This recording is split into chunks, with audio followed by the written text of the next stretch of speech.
بسم اللہ الرحمن الرحیم۔ السلام علیکم۔ سدرۃ المنتہا کا ذکر واقعہ معراج میں ہوا ہے۔ سدرہ عربی زبان میں بیری کے درخت کو کہتے ہیں، لیکن سدرۃ المنتہا کے درخت کو دنیا کے بیری کے درختوں سے قیاس نہیں کیا جا سکتا۔ اللہ ہی جانتا ہے وہ کس طرح کی بیری ہے، اور انتہا کے معنی ہے آخری حد، یعنی یہ وہ مقام ہے جہاں سے آگے جانے کی مخلوق کو اجازت نہیں ہے۔ سدرۃ المنتہا پر ہر عالم کا علم ختم ہو جاتا ہے، اور اس سے آگے جو کچھ بھی ہے وہ اللہ کے علاوہ کوئی بھی نہیں جانتا۔ ہمارے پیارے رسول صلی اللہ علیہ وآلہ وسلم کے علاوہ کوئی بھی اس مقام سے آگے نہیں گیا۔ سدرۃ المنتہا کے درخت کی جڑ چھٹے آسمان میں اور پھیلاؤ ساتویں آسمان میں ہے۔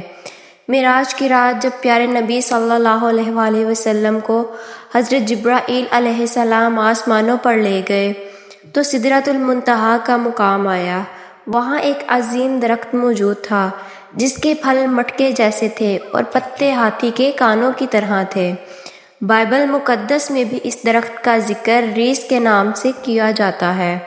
حضرت سلیمان علیہ السلام، حضرت موسیٰ علیہ السلام اور حضرت عیسیٰ علیہ السلام کے ارشادات میں بھی بڑے ادب کے ساتھ اس درخت کا نام ملتا ہے، جس میں اس کی عظمت بیان کی گئی ہے۔ زبور میں اس درخت کو افلاٹ ٹری یعنی خداوند کا درخت کہا گیا ہے۔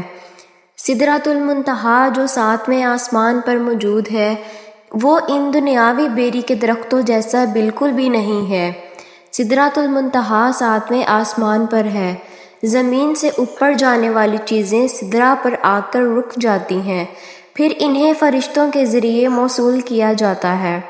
سدرۃ المنتہا کے قریب ہی جنت المأویہ ہے، جو جنت کا اعلیٰ ترین مقام ہے، جہاں قیامت سے پہلے شہیدوں کی روحوں کو ٹھہرایا جاتا ہے۔ سدرۃ المنتہا کے متعلق روایتوں میں آتا ہے، اس کے ہر پتے پر فرشتہ کھڑا ہے جو اللہ کی تسبیح میں مشغول و مصروف ہے۔ سدرۃ المنتہا ایک ایسا درخت ہے جس کے تنے کی چوڑائی 72 سال سفر کے برابر ہے۔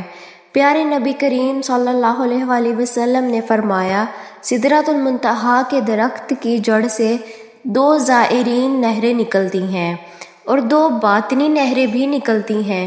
آپ صلی اللہ علیہ وآلہ وسلم نے معراج کی رات ان نہروں کو دیکھا تو حضرت جبرائیل علیہ السلام سے دریافت کیا، یہ باطنی اور ظاہری نہریں کیا ہیں؟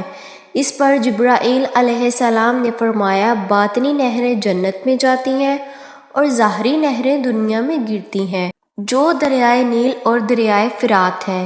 شمالی افریقہ میں بہنے والا دریائے نیل یہ دنیا کا سب سے لمبا دریا ہے، جس کی لمبائی 6000 کلومیٹر سے بھی زیادہ ہے۔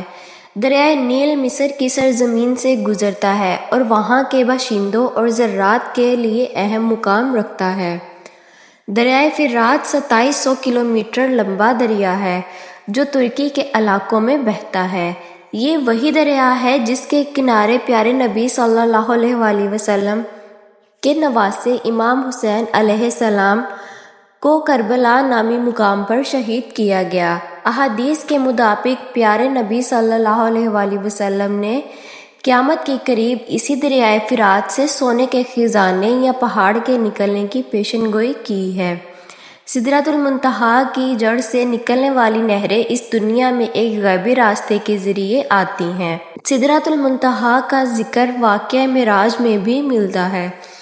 محترم ناظرین، امید کرتی ہوں آپ کو یہ اسلامی معلومات اچھی لگی ہوگی۔ ویڈیو اچھی لگے تو ویڈیو کو لائک کر دیں اور چینل کو سبسکرائب بھی کر دیں تاکہ ایسی اچھی اسلامی معلومات آپ تک پہنچتی رہے۔ اللہ رب العزت آپ کو اور میرا حامی و ناصر دعاؤں میں یاد رکھے۔ اللہ حافظ۔